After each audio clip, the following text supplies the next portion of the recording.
Marshal Ahluwalia, why assume that conscripts won't be able to fight just as well as the regular standing army? That wasn't my point, and I'd like to correct the general that people like me haven't spent 6 months more. It's just 3 years of training in the NDA. But whatever said and done, I am making a point that the foundations, the training of the personnel in uniform is very important to get a commitment and to get a good grade of professionalism. And therefore, I think these are all unnecessary arguments about skill levels and about having a younger force, etc. Because in war, there is no second best. In fact, in Kargil, if you remember, it was the soldiers who had the training who could climb those heights because they were determined, they were loyal. They wanted to do it. They wanted to fly the flag, the Indian flag, right atop Tiger Hill. And that is what I am worried about, that whether we be able to inculcate this sense of belonging, this camaraderie, that is the cornerstones, that is the foundation of any military organization. And the Air Force will suffer even more. Let Air Marshal Chopra respond to that. That will you in 4 years be able to inculcate enough of an esprit de corps for this young Jawan to be willing to give up his life? Because if it's just 4 years and I know that I'm off after 4, then do I just think of this as just another job rather than my calling in life, rather than looking at it from the perspective of standing up for my country, standing up for my Paltan, fighting with the soldiers who are by my side? I just think of it as an opportunity to finish my service and then wait for the next big job. No, I disagree over here. If you see the Kargil war, the people who really, the guys who got the Paramveer Chakras were 2 years, 3 years service. So these guys, to say that these very young guys will not be motivated, so what if he's just done 6 months training? It doesn't require 6 months, more than 6 months training for the kind of job you're going to assign him.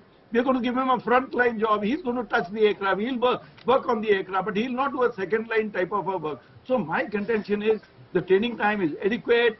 We will be able to motivate them. They will fight, and they will fight like any good warrior. All young warriors have done very well in all the previous wars. So my second point, which I want to make, Rahul, which we have not discussed till now, is, and which is important, is, the government and these armed forces were very conscious that there will be some teething problems. There will be issues that need to be solved. So what the CCS has said in the document when they've signed, they gave the final approval to this scheme, is that the reviews will be done not at the CCS level. The review of the scheme will be done at RM and the chiefs level, and the RM and chiefs will have the authority to make amends to the scheme as they go along.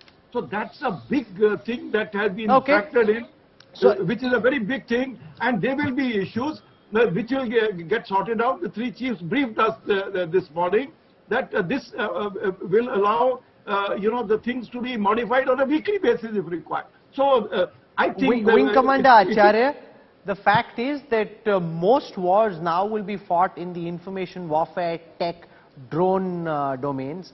We saw what happened between Armenia and Azerbaijan, where drones were used very effectively. So it's not as if you are now in a situation where there is eye-to-eye, hand-to-hand kind of combat or in trenches.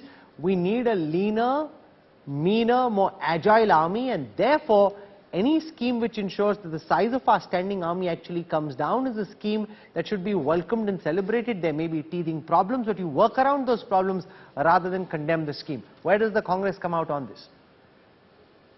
Good evening and thank you, Rahul. I had started to wonder whether I am there to just complete your quorum. But since you have asked me and you have a background, I just wanted to ask you whether it was a political or a military decision. Because if it is a military decision, it would have discussed somewhere in the commander's conference or within the armed forces. Or if there was a pilot project on this, if there was a pilot project, then they should tell us. Otherwise, why they have not done this pilot project on CAPF itself? They have home guards. Home guards can very well replace the police force. So why have they not experimented there instead of doing straightway with the army? Now this press release is full of some kind of vague concept without giving any insights, perhaps for some headline management. so that for a few days the channels can discuss this and we can just do away with the actual problems? Will there be another thing which is not so clear in this?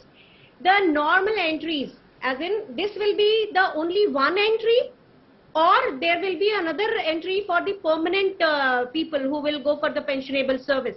I mean from the entry point. Or regimental entries, have they been stopped? This is my another query. Anyway. Okay. Let Gaurav Bhatia respond to some of this. I'm coming back to you, ma'am, in just a moment. I'm coming right back to you. You've asked many points. You have decided not to give me time. No, that's not fair. You know, you're on our show the first time. I must give you adequate opportunity. Yes, go on, ma'am. Give me 30 seconds. Can I? Yes, ma'am, you must. Yes, I wanted to check with you, from the organizational point of view, training of 6 months and then another 3 months at the end of his career. That means total 9 months or almost 1 year is gone. Then 3 years is left. In that 3 years, he completes only one tenure. You can't give him 2 tenures. Can you train him on any specialized trainings? If you can, then that is going to go waste. Then can he be given a specialized arm training?